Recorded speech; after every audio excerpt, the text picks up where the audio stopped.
Welcome though. So yeah, we usually do these Q&As just kind of open format, conversational. People can kind of popcorn in if they want to. We had as you know, book club, and a lot of us are reading your book over the last month. So yeah, I'm sure people have a number of questions and things they'd like to talk to you about.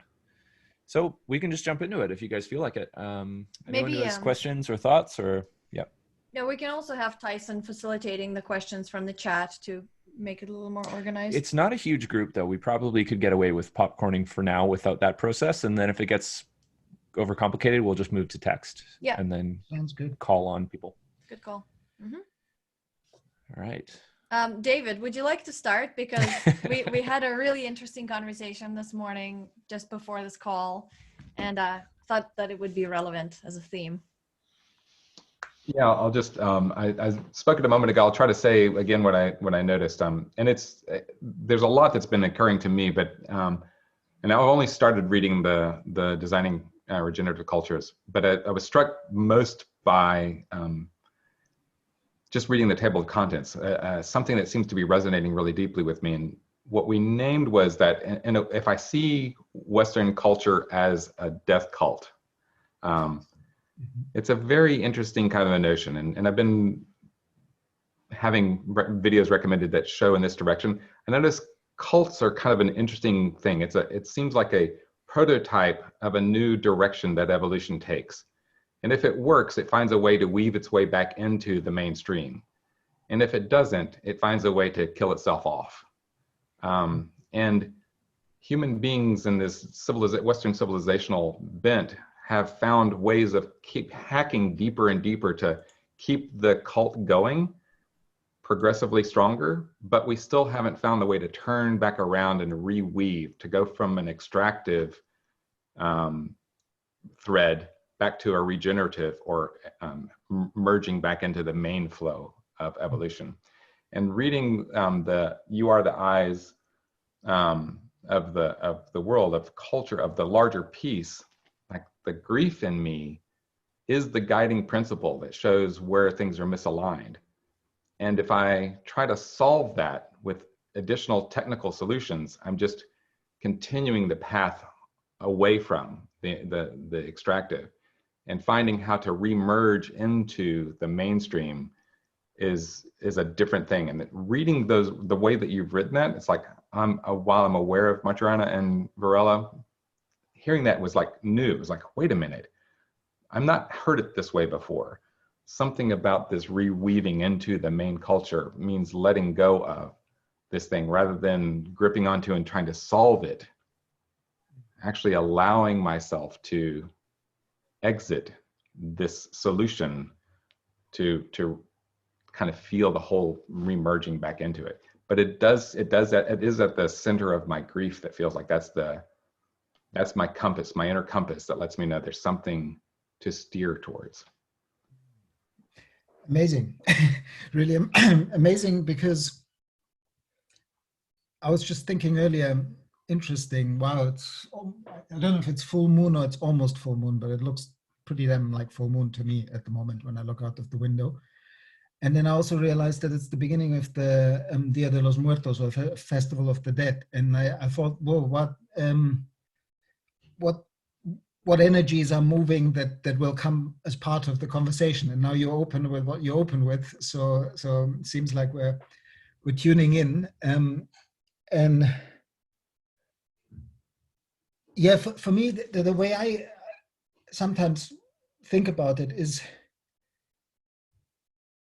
the death cult of our current degenerative culture is partially this quest for eternal life, some kind of wanting to live forever, the fear of death. Like it's more, for me, it's more that our culture is pathologically scared of death, precisely because it doesn't understand that all promise of eternal life was never about the individual and the ego, the skin encapsulated perspective taking part of the whole that says, here's me temporarily experiencing the whole as the whole only through the act of separation. That Maturana and Varela, the very fact that we do see the world and have our blind spots is actually that we're part of the world. And once we world substitute nature, substitute life, once we understand ourselves again as expressions of living process of life's ongoing story, then immortality or eternity or ongoingness is given. Life will continue, Gaia will continue. If we made a mess with our technological detour and unfortunately are taking a huge amount of species down with us in a diversity of life's expression that is a serious hit. And actually just yesterday I was on a call with an amazing call, literally spanning from people calling in from New Zealand at 2 o'clock in the morning to north of the Arctic Circle, Sami people. So Maori wisdom speaking to Sami wisdom, bringing in Aboriginal wisdom, and people from Asia calling in as well, and from Japan. And it was about bringing ancient wisdom into a contemporary spirit, and the role of indigenous knowledge in all of this. And it really is that understanding ourselves as expressions of the land again, expressions of life again, that can guide us, if it's too late, in how to face the trauma of collapse and breakdown.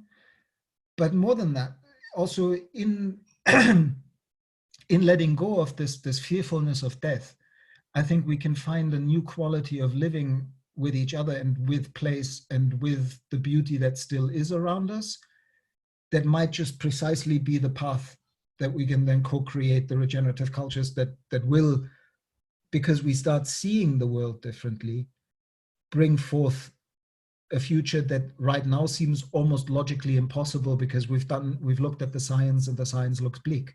But I somehow feel that there's actually in that cognitive element of bringing forth a world that isn't the doing and the technology we build, but the actual way we are with each other and we see the world, that shifts reality. And there, I think we can start the dialogue of what regenerative cultures might be like in each place. I don't know if that makes any sense. Well, dove in the deep end.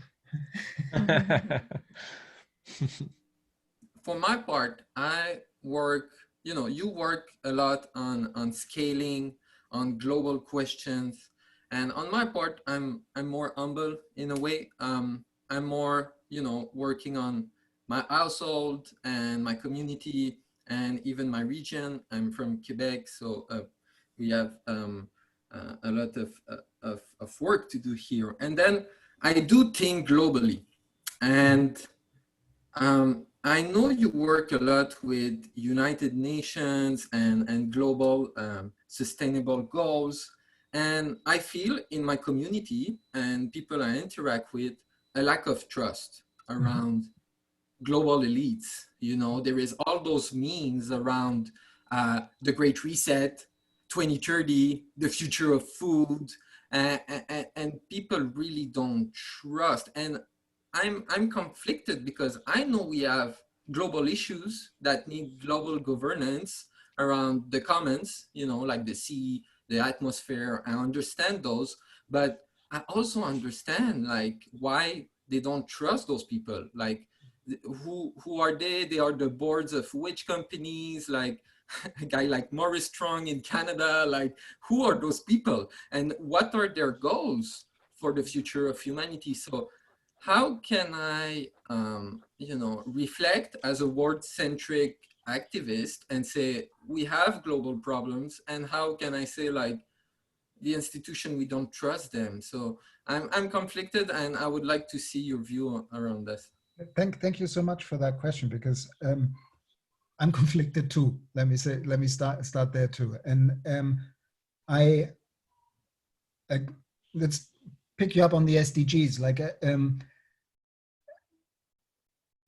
I somehow believe that we do need some kind of gremium at which we come together as humanity to make the larger decisions around how do we want to redesign the human presence on Earth within the lifetime of generations alive today, which I think is our last chance. Like those who are here right now are the regeneration, or there will be no future for humanity. We are the generation that has to turn this around and create a healing and regenerative impact in every ecosystem around the planet. Like we have to make the Anthropocene as short as possible and become a healing force in the ecozoic again, as Thomas Berry has put it, rather than the Anthropocene meme is even more making the humans centric as the driving force.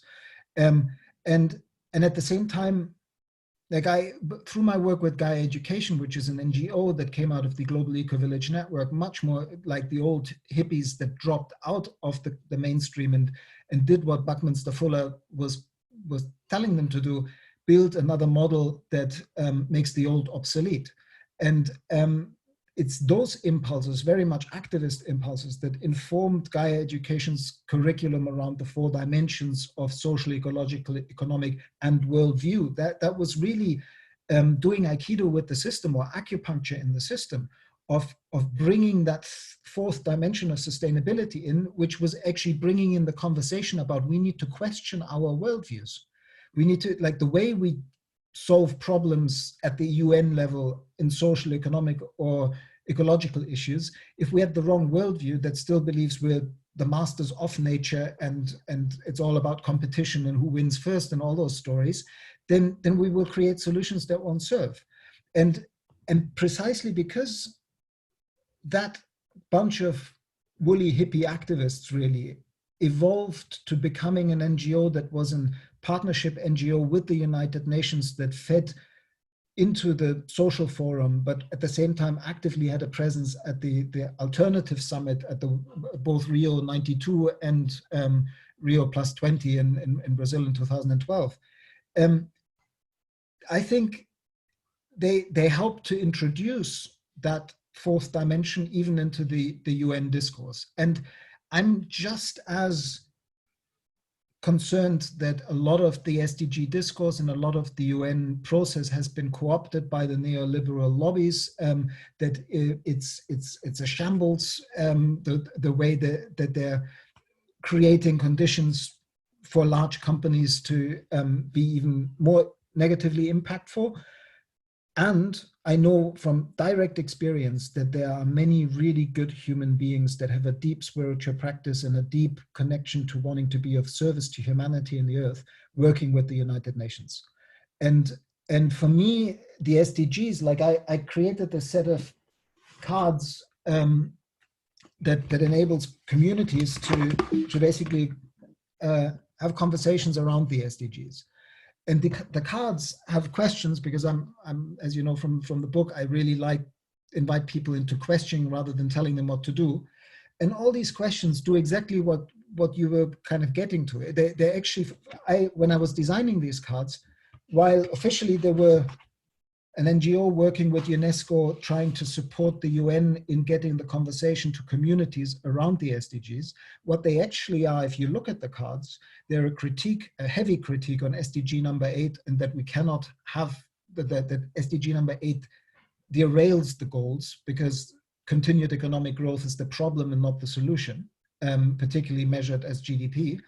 But it also opens up lots of the other questions around the power dynamics, the north-south divide, the inequality, and the need for certain collapse to happen, certain systems to dissolve in order for us to be able to build new systems. So when I was doing this, because it was partly a job to create material and a course, I saw it as an opportunity to counter co-opt that process, to bring more of our narrative into the SDGs. And what I always say to my activist friends who have that same energy that you encounter, saying, "Oh, what are you talking about the SDGs? That's the neoliberal stuff."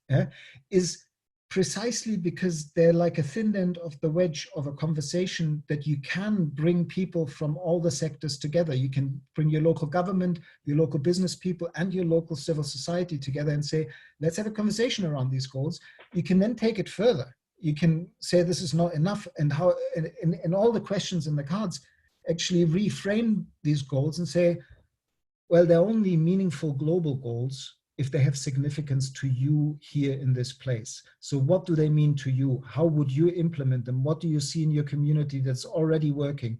And to come to what you said at the beginning, like I try to work locally. Since my book came out, I have done a lot of sort of advocacy on social media and all that, but I always try to ground my work locally. And I've moved to Mallorca, the island I live on, because for me it's a perfect case study for bioregional change at a scale where I think change is particularly going to be important in the future. I spent 20 years working with grassroots communities, eco-villages, and transition towns, and realized that at that scale, you don't have enough people, enough connection to the wider ecosystem, to the watershed, that you can create whole systems designs that are truly regenerative. But at the bioregional scale, we can reinvent the human presence on Earth. We can still, through global coordination and global connections, through new ways of managing the global commons and all that, create agreements of how to support people everywhere to do bioregional work. But we can, it's the scale at which we can also implement economic re-regionalization and political re-regionalization. I think that the idea of subsidiarity, of structuring the political process that the higher levels of governance only support and coordinate in a positive way the enabling of community and bioregional scale decision making. That they're not top down, they're enablers. Yeah, I could go on for a long time, but that issue, like maybe one more thing.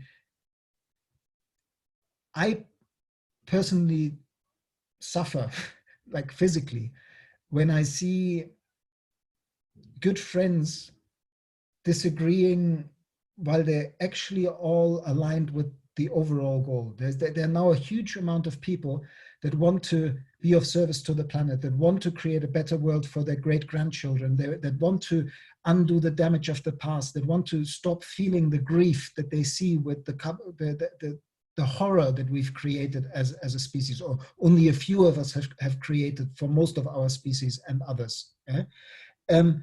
But I don't think it serves to build the narrative of the 0.1%, it's all them, or the big corporations, or the bad United Nations.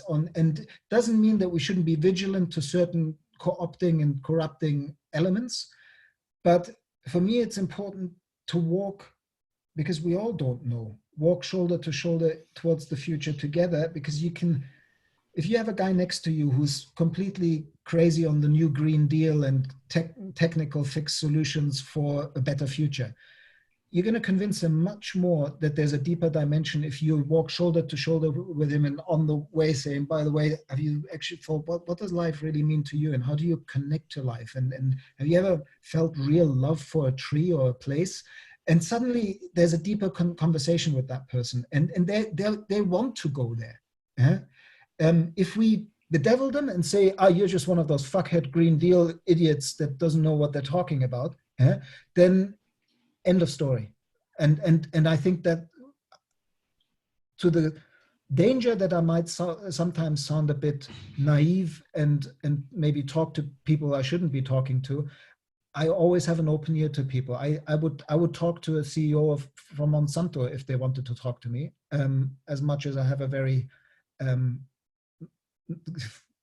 very negative opinion about the impact of that company. And I also never speak, like, I don't attack people, but I also speak my truth. Like, I would tell any CEO of a large multinational corporation that they're part of a structure that is too big not to fail, and that part of the future is dismantling those monoliths and building a very different scale-linked system. So we don't need to bite our tongue, but we don't need to make them the enemy, to my mind. But thank you for that question, super important. Sorry for the long monologue. I'll jump in here because it's really speaking to me. So I'm 30 years old. I think a lot about this topic, about having the privilege to make a very broad set of decisions in my life, and how flexible I am, and how apparently healthy and how much mobility I have. And I'm really on a personal level trying to organize who I am to serve some of these ends. And I'm struggling to get to the question, but it's really, for someone who's thought about this topic enough and invested enough feeling and energy into this question, it's still very hard to get myself to take a risk, to find the confidence and the contentment and the space to peel myself away from the existing paradigm. And I think I'm going right back to what we talked about, which was death, and that the real promise of life is not in this body as myself, but as having seen it for this moment and understanding its possible future beyond myself. Like I'm really struggling to find it. And this is the struggle. And I think a lot of people's lives is everyone is feeling it. And you said it yourself, people want to do something about it, but it's very difficult. The system almost structurally predicates, the way we provision our basic needs through the structure that exists, what you might call the private property that means production, for-profit entrepreneurship, general purpose money, an extractivist relationship with nature, the longing of commodities. The way we service our basic needs creates this cascading inequality and this obfuscated domination that we kind of know we're producing, but sometimes it's hard to see. And so as a person, an upper middle class person in the global West, I feel like it's more my responsibility to change my life than somebody else to change theirs, because my cultural and material heritage is a bigger part of the problem. And I have thought a lot about starting a homestead or taking kind of more of an aesthetic approach, but I struggle with how to engage the whole community in that practice instead of just, like you said, how can I support the whole watershed when I just have 3 acres by a spring-fed creek in Michigan? And maybe that's the start that grows into a larger capacity to embody my spirit locally. But I hope this gives you something to kind of riff on. But certainly does, Liam, because you beautifully described, I think, a dynamic that a lot of white, privileged, overeducated Western males and females probably have. I certainly call myself as, like, I can completely relate what you described, because it's a dilemma that I've had to navigate in my life for many years. Like one thing that's really helped me lately, working with friends of mine from H3 Uni, is this distinction between that sometimes choices aren't choices and we think they are choices, but they're actually dilemmas to navigate. There's a value on both ends of the spectrum that you don't want to completely let go of and that you shouldn't let go of. And the only way to integrate them is to actually sort of sail against the wind between them, rather than say, no, I need to break with this privilege and do something completely, utterly different. And I certainly, my own journey had to, for about 20 years, I said, I earn in 2 economies. I earn in the economy of meaning and I earn in the economy of money. And in the economy of money, I sometimes had to do jobs that weren't exactly what I would have liked to do, or I had to listen to somebody giving me a framework within which I could work, where I would have liked to question the framework and say, could we not do it differently? It would be so much more effective. But because they were the ones paying, I went along with it and did what I could. But at the same time, always found enough meaning and worked enough for free and for other things that it didn't corrupt my soul and didn't make me feel ill. And over time, I feel, touch wood, no guarantees on this pilgrimage, that slowly things are shifting for me, and I can do even more exactly what I would like to do with like opportunities come my way, and I can serve and also make a living with it. But I feel like also the other dimension that you also beautifully sort of described is something that I've been living with for 20 years. Like I am, like Sam was saying with local action. In 1999, 2000, I moved to southern Spain because I wanted to set up an eco-village and an environmental education center and teach people about straw bale houses and reed beds and how to wire up solar panels and build a community. And then I went instead, because after not succeeding after a year and a half of trying to do that, I went to Schumacher College because I realized that the big change was in the upstream worldview, value systems, narrative change, that we needed to find a new, more powerful story than the old story to get people excited about transforming. And but I'm still in that dynamic. I'm just about to hopefully secure trusteeship of a piece of land and a house where I can plant an agroforestry system and do some soil regeneration and grow my own veg again and all those, because I've been living in a flat for the last few months. And I think there isn't really an answer. There's an invitation to keep navigating that dilemma, and also to, with regard to the privilege, I feel like we have an obligation to use that privilege to the best of everybody's benefit. And that might not necessarily be negating the privilege and giving it away. Like I've had friends, I know a friend who's touched me deeply, who taught me the way of counsel. She came from a very wealthy family, and she went that road. She gave away a huge chunk of money and became homeless in LA to know what it was like really to live that way. But that's not for everybody's path, and I don't necessarily think that it's the most useful path to take for everyone. Yeah, thanks for just skating around that. As someone, I keep looking for mentors along the way and conversations along the way to, like you said, to navigate that spectrum of activity. Because clearly a lot of what I do have and what I do use provide well-being to me, and to strip that from myself entirely, like you say, is it's not the only option, or not a real option. I would like to share something briefly. Could you give me, Mike and Yuri, could you give me screen sharing powers? Yeah, 1 second here. Your screen keeps jumping all over. Right.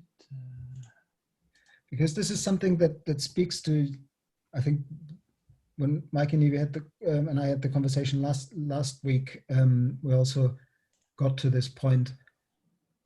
And let me see if that works now. Okay, you should have the ability now. Yes, there we are. Like in a lot of movements right now, wonderful movements, great people, like all the people doing the theory you work with, Otto Scharmer and so on. They've picked up these three images, the pyramid, the circle, and the heart, come from an artist called Isa Black, who drew them quite a few years ago, I think in 2006 or 2007, and just put them in a row.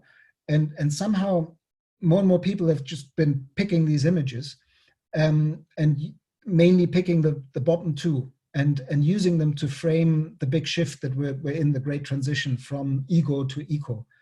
And it never really set 100% comfortable with me to stick with that framing, because I've observed, like studying holistic science at Schumacher College 20 years ago, I realized how difficult it was to talk about holistic science without making reductionist science a stupid activity that we never have done and dismiss it completely. Yeah? It just seemed to creep in with the language, and we really had to work hard on building a holistic science that was a true kind of integral, transcendent, include, honoring the value of reductionist methodology, but putting it into context. And I've over the years realized more and more that with a lot of what, even that stupid paradigm shift framing is a shift that is always taking us from this to that, leaving this behind, and this is now so much better. And in that process, as humanity, we've thrown out the baby with the bathwater more than once. And we overswing the pendulum. We let one stuckness create so much pain and so much horror and so much frustration that we then say, no, enough, never any of that. And then we swing it to the other extreme. And all that's going to do is create the same problem again, so it swings back. And so for me, this image is an invitation to say the way that we can, once we started with the Santiago theory of cognition, if the relationship of self and world and mind, like consciousness and matter, is one that is reciprocal, that we are actually the all and we are the self. We're both, we're the ego and the eco. Life lives its participatory agency in the process of relating that needs the separation in order to be part of the whole and experience it.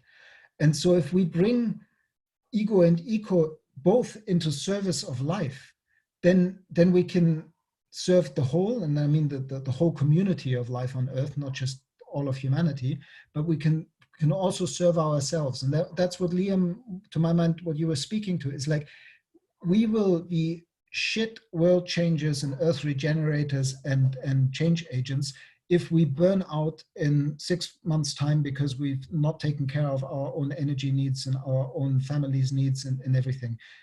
You might do some amazing work for a while, but in the end, it will be short-lived, and in the end, you'll hurt yourself and your family and maybe do more damage than the good work might have done. But if we find the balance of understanding that there is a healthy ego to serve, or a healthy self to serve, but as a way of serving the instrument that can then serve the larger collective even better. And that's also very much related to the regenerative framework of Carol Sanford and Regenesis. The way that you express your own essence and your own unique potential at your scale is in service to the proximate whole.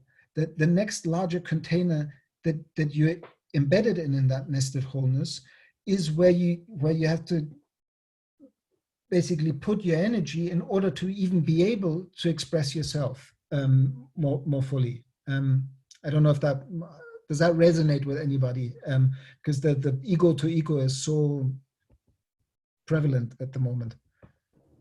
That resonates with me very much. I've never participated in this group before. My name is Joshua. Thank you, Daniel, for this. This is a very highly resonant conversation for me. I just kind of popped on last minute, and it's actually speaking to everything that I've been contemplating over the past few days. So I also resonate very much with Liam. Same page, really. I also participate in the Theory U and something else called Voicecraft Collective, and then Pivot Projects, which is like a project across a couple different countries where we have a bunch of different work streams, and we're working towards developing data for a shift. But one of the words that came up for me when Charles was speaking, I don't think he used this word, but the opposite of entropy, syntropy. It's a term that was developed by an Italian mathematician in the early 20th century, and it really characterizes that notion of life begetting life, or the self-organizing principle of life. There's some interesting literature about that. my question really though goes back to what Liam was getting to as well, and I do resonate with this seva notion, and I think it's interesting because even the Pope right now is kind of with his Laudato Si and Fratelli Tutti and synodality. He's really that's literally the framework that he's trying to. I mean, it's a deeply religious framework, really. I mean, the word seva comes from Vedic origins. So this role of religion, in a sense, or the role that religious traditions play in as sources as proponents for seva, for man as the one who is meant to tend to the garden of creation, to elevate it, to work in partnership with nature. That's a really important thing that's come up for me, and that's the snag for me always, because I've considered as well just sort of giving up everything in this paradigm and moving on to a farm somewhere, and just kind of you'll have to start with where you are, right? And I think that it's very messy to try and start in this society which is like game A, so why not play game B? And yet there is this like disconnect between doing that and then the seva framework, because I feel like that would be just the eco framework. So the seva thing needs to fit in there somewhere. So I guess my question kind of comes down to, I have this tendency to want to think about solutions that create the most amount of impact with the least amount of effort, right? And we can do a lot with the media and the internet that we have. And so I've thought about things like, for example, the Via Campesina or the Zapatista movement, or movements that are oriented around the majority of the world population who is not living in the conditions that we are living in. And how, I mean, they're producing the bulk of our food, for example. So if you get a message out to them, which is like, let's become autonomous, let's just kind of stop working for these multinationals and produce our own food for our own community, and that kind of erodes the system from the bottom. If those populations that are being taken advantage of sort of retake their own autonomy, and then also that would kind of force people at the top of the pyramid currently to have to do something similar, to start developing their own sustainable systems, their own agriculture, et cetera, et cetera. So like I'm caught between this rock and a hard spot where I'm like, okay, I want to move on to a piece of land and to take part in permaculture and regenerative agriculture, et cetera, but also I want to have an impact and I want to do something. I want to like work on this problem, but it seems like it's too messy to try and work on it from within this bubble. It's like we have to go out into, if you understand what I'm saying, I'm trying to formulate something here. No, completely. Again, I love this because, like, genuinely, I feel like a lot of the questions have brought up dilemmas that we are grappling with, and that probably resonated with more than one person here. Like this dilemma of how do we, and we kind of danced around it for a bit, how can we be of service locally in a way that we ground our action as a place source, local reconnection to place, like picking you up on religion. Religion is religare, to bind back into the whole. And the whole purpose of religions is to remind us of that dynamic of self and world in a way that we become of service again. I also just recently watched, I mean, Pope giving a TED talk. The times are changing, and there were good points there. And of course you can then, to come back to Sam's point, immediately a whole bunch of people could just bring out the horrors of the Catholic Church and dismiss this all together and say, oh, the Pope. But I want to celebrate that I know a lot of people who are working with the Vatican at the moment on how the Vatican can play a role in moving towards regenerative land use practices, and using the fact that they are a voice box to many of the people you just mentioned. Over 1 billion people, also global poor, that would listen and will listen to a message like that. And and picking up on synergy, I mean, for me, the word synergy is very aligned with, like, I had a conversation with Fritjof Capra earlier this year, where Fritjof said life is a regenerative community.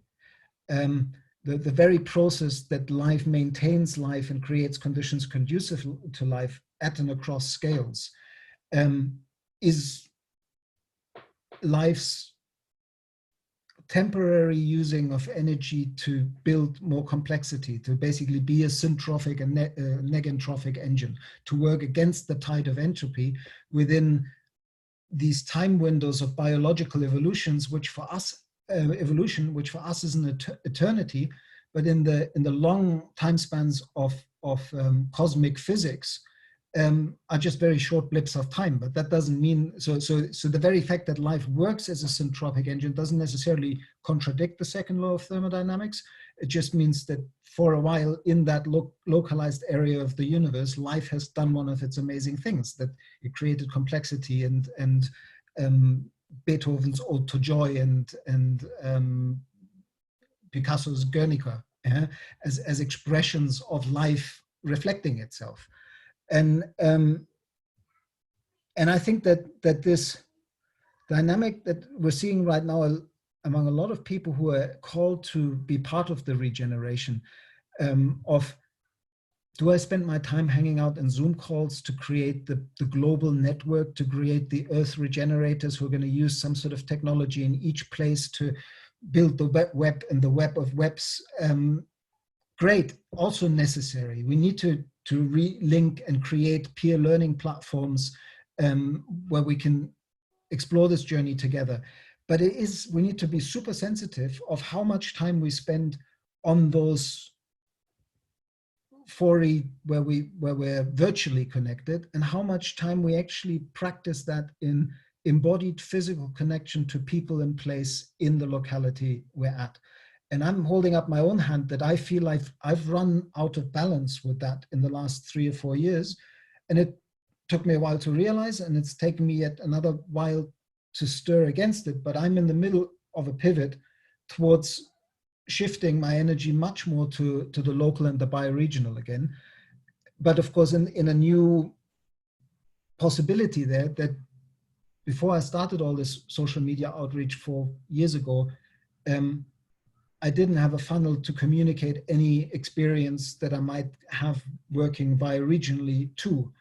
If I now turn back to bioregional work for a while and stop annoying people by posting so much on Twitter or Facebook or whatever for a while, no harm done, but I can come back to that and still communicate a learned lesson from that. And so I think we need to, again, work with that dilemma of that there will be periods of our life where we might be more the weaver and the networker and the bridge builder of a global waking up of the regeneration.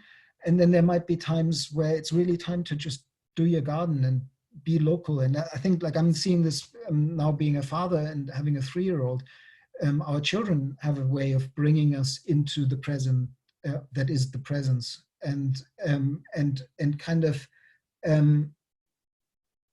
be more engaged with local community again and make a difference at that scale. And I think both are very important. And I think the thought trap, because I heard you say, well, I want to make a difference. And there's a thought pattern in that framing that says, you just doing your bit locally by the way you are, the way you connect to everyone that you've met today, the way you respond to somebody being negative, the way you make suggestions to somebody who needs a mentor, that changes the world all the time. That each and every one has that, of us has that agency every moment. And I think it's mistaken to believe that doing those little things don't actually have a globally transformative impact. I actually truly believe they do. And therefore both are important. Just out of curiosity, you mentioned, thank you for that reply. Beautifully said. It really kind of centers me very much, contemplating that. And just out of curiosity, you mentioned that you know some people that are working with the Catholic Church on regenerative land movements or initiatives. I'm actually a graduate student through a Catholic institution right now, and one of my ideas was to pitch something like that. I said, well, the Catholic Church is losing a lot of its congregation right now, but it has an opportunity to like use its land, its real estate as a center for propagation of regenerative knowledge, and turning their churches into gardens, community gardens or whatever. So I'm just curious, is anybody doing anything like that, or are there any names that I could potentially look into to see what kind of work they're doing?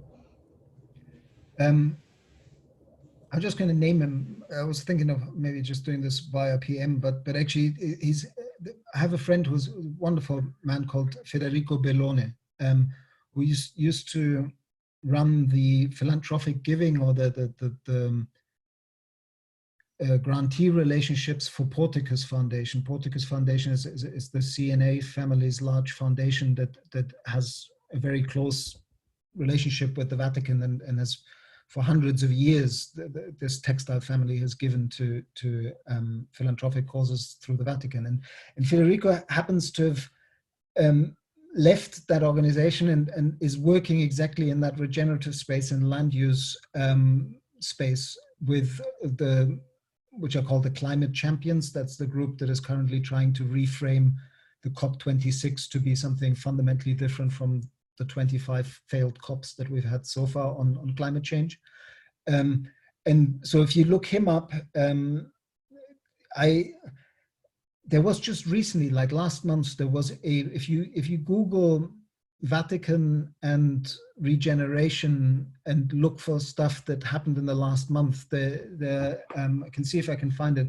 There was just a meeting in Pisa and in Rome where people came together around exactly the sort of large land use change that the Vatican could potentially kind of catalyze, because they're a huge landowner. Like I was born in Munich, and large parts of Bavaria, believe it or not, are still owned by the Catholic Church. They're not privately owned. So yeah, try PM me your email address, and I'll send you some more stuff. Thank you. Yeah. So we have 10 more minutes in the conversation. Let's just keep going with questions here, but yeah, we're gonna slowly wrap it up here. I have a question on regenerative education, and with the next generation in mind, future generations in mind. I know a bunch of us here are parents, and Daniel, I know the context in which I know your work has mostly, as far as I've seen, been regenerative education for older students or adults. But I'm wondering, as you think about your child, and as I think about my children, what does regenerative education mean for them, right? And I personally wish I had the luxury to pull my kids out of their current schools, right? Because I think a lot of what they teach is antithetical to what we need for regenerative culture, right? The kind of history they're learning is really biased. The kind of economics that my current 7th grader, who will be an 8th grader next year, in which he'll start to learn economics, is worrisome to me, right? For those of us who don't have the luxury of pulling kids out of school, I'm wondering as a parent what we can do. I mean, it'd be one thing for me to say, hey, you know what you learned about rational choice theory in your economics class? I disagree with that. I believe you should consider this. And it's just hard, right? It's sort of swimming upstream. You're sort of undermining the teacherly authority of your child's kids, and trying to impose your own. And as it is, I think it's just tough. It's just tough, and and I can imagine it to be confusing for the child. And related to that, also overwhelming, right? Because then you're saying that, oh yeah, they're learning game A, but then here's game B, and you're sort of throwing them in the deep end to figure it all out. So I'm wondering if you have any thoughts on that, as you raise the next generation yourself, and as some of us struggle to do the same. Yeah, as you can imagine, I have a lot of thoughts on that now that I have a little daughter, and it's weird because a lot of my work has had its center of gravity really in education and lifelong learning for anybody. Basically, I always joked, I'll start 18 up or 16 up, because then I can kind of don't have to mince my words so much in what language I use and so on and so forth. And a lot of people over the years have asked me, why don't you do more work on school level education? And now that my daughter is so central to my life, I definitely see that inquiry happening in me. And also, I mean, now with the pandemic, we've decided to not put her into any kind of preschool yet. But the thought of what you were just describing, that dilemma that you can't actually undermine the teacher's authority. And even if they are talking a lot of horse, you have to let them be the teacher for a while. It wouldn't serve the child. But I personally, I'm still toying with more homeschooling type models, although right now in Spain that's illegal. I've seen some really amazing kids come out of kind of collective homeschooling where parents have got together and basically took their children out of school and teach them a curriculum that actually serves them much more and makes them more capable human beings. And very often those kids, because they were allowed to follow their own unique path and essence and path of inquiry, then have the capabilities of, if they need to re-slot in, they just do access exams to the university they want to go to, and they ace them and they get in. But it's a scary decision to do that, and it takes a huge amount of time, and I don't know if I will be able to make that commitment. But I'm also, like, for the younger kids, like I want to start writing children's books, and so I've been searching for amazing children's books. And for example, Gunther Pauli, who you might have heard of from the Zero Emissions Research Initiative and the Blue Economy, and he's been a kind of sustainability consultant for many years. He, in the late 90s, got a job that was financed by Lula, not by Lula, by Jaime Lerner, the mayor of Curitiba in Brazil, to work with the education system of the city of Curitiba and the state of Curitiba to write a series of children's books, and they're called Gunther's Fables, and they're amazing. They're basically, I mean, and they could be better because he's done them really quickly. The drawings aren't as nice as many children's books, but the framing and the introduction to ethics and systems thinking and eco-literacy and social literacy that these 7 books, 5 fables in each or something, communicate, make these a book that you can read to a 4-year-old and already have fun with, and that you could still work with an 8 or 9 or 10-year-old and still get to more levels of depth. And there's even in each one in the back a sort of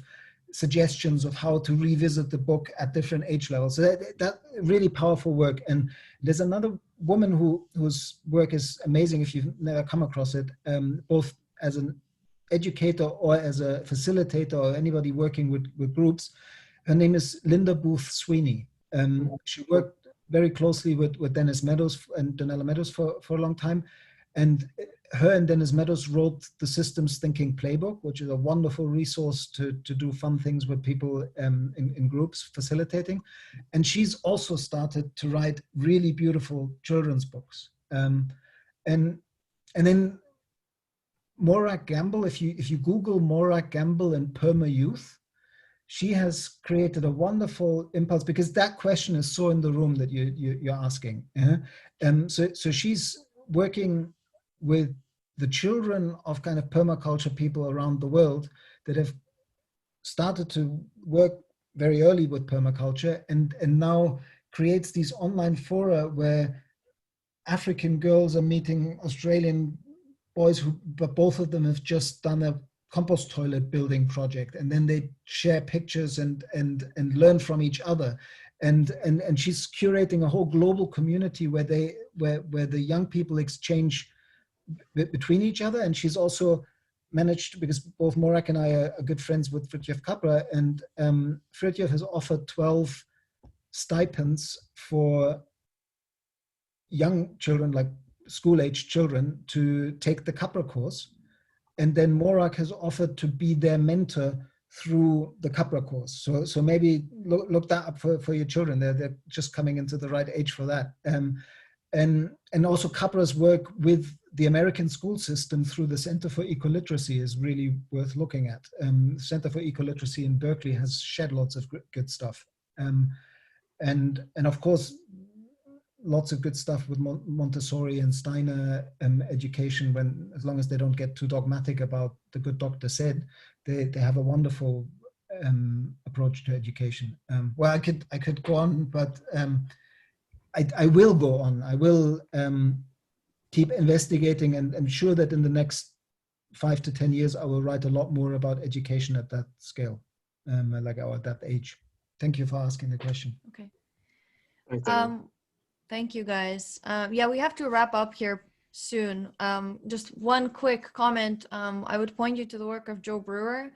He's working with, it's very informal what he's doing with children, but it seems to me like he's really onto something involving children just in the actual physical engagement with the ecosystem and with earth regeneration, with planting trees, with restoring soil, with observing water flows in the land.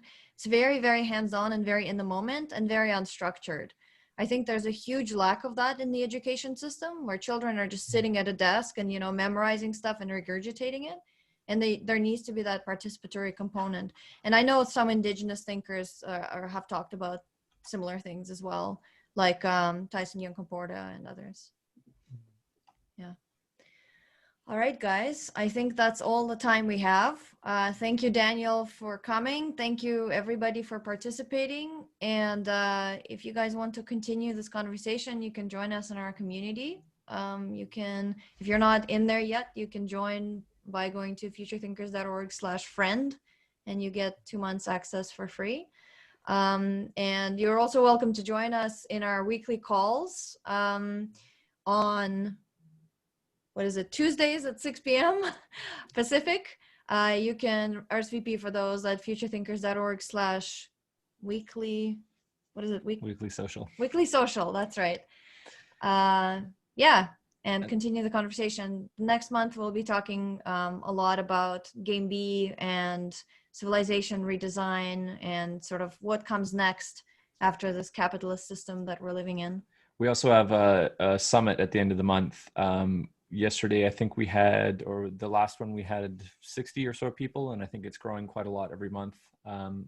Daniel, we'd love to invite you to participate in the community as well, and join us on the summit next month as well if you have the time. Too late for him in Europe. Oh, right. Yeah.